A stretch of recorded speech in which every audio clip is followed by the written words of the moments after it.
Should I track my food? Hey guys, Coach Matt here.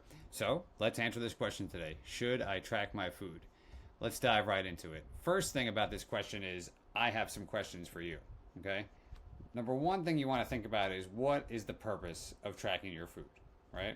So, for example, if you don't know your average caloric intake at all, if you've never done it before, that might be a good reason to track your food.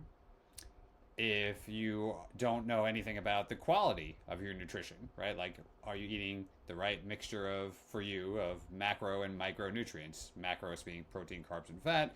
Micros being things like vitamins that you took when you were a kid and a multivitamin, A through Z, those kinds of things, and other things, okay?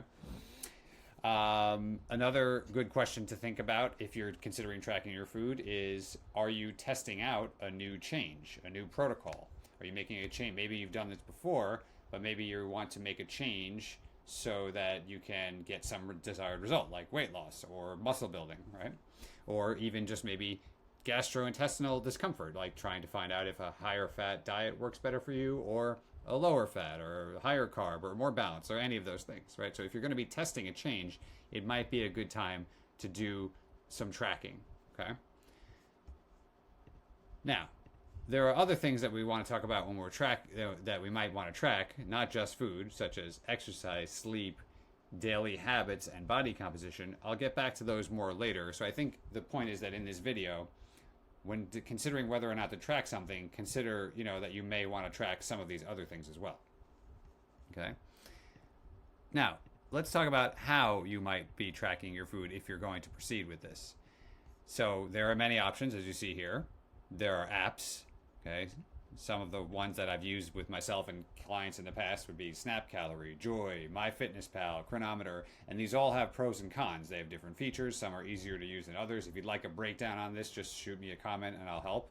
Okay, but you don't have to use an app, although they're quite handy these days. You could, weigh and measure your food on a food scale. You could use a food scale in combination with a food app. Now, doing the food scale is an interesting experiment if you've never done it. And we'll talk a bit more about accuracy in a moment, but it's not necessary. It is difficult to weigh and measure all your food, okay? But there are other ways. If you're not into the apps and weighing and measuring, you could take pictures of all your food and you could send it to me or ChatGPT and have it tell you estimate how much you ate and what your diet's like.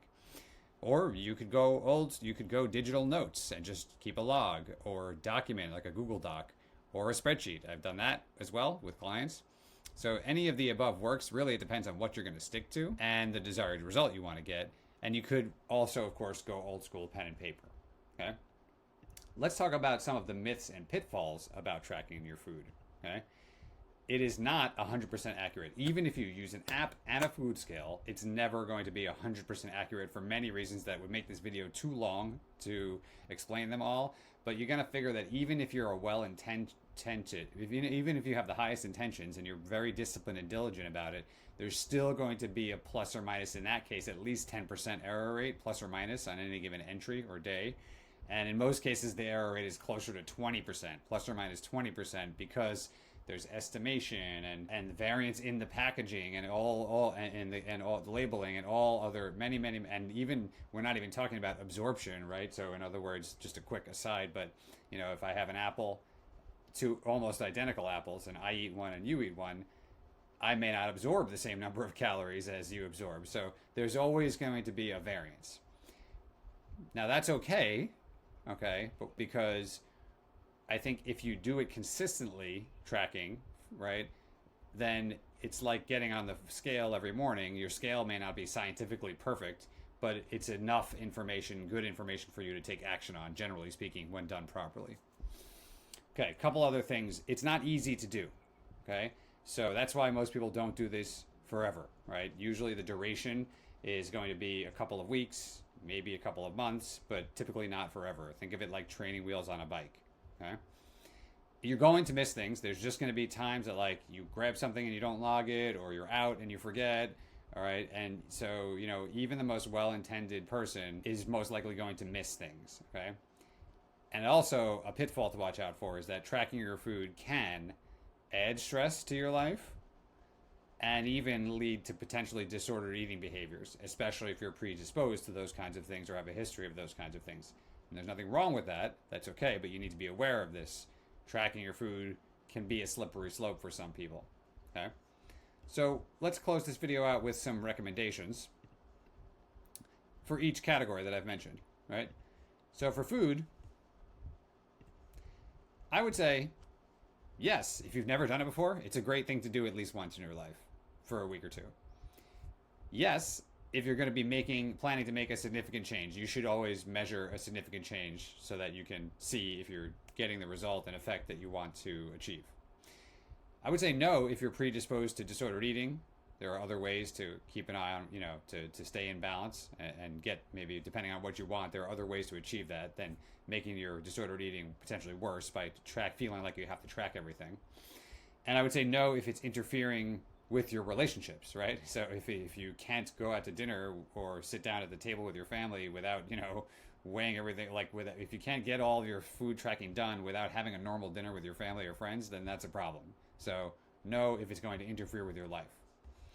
Let's talk about exercise. Should you track exercise? Well, yes, if you're an athlete who's lifting weights or doing any kind of progressive journey, even if you're just a runner, but you want to decrease your running times or increase your running times or distance. If you want to make an improvement in your exercise, I think, yes, you should track your exercise. I've been tracking all of my workouts for almost 15 years or more. However, if you're not interested in making progress, like specific progress in your exercise, like if you're not into lifting weights or you're not an athlete or anything I just mentioned, and you just want to move your body and kind of check a yes or a no box to whether you've moved your body every day or 3 times a week, you don't necessarily need to track everything. In that case, I'm saying here, if not, see habits.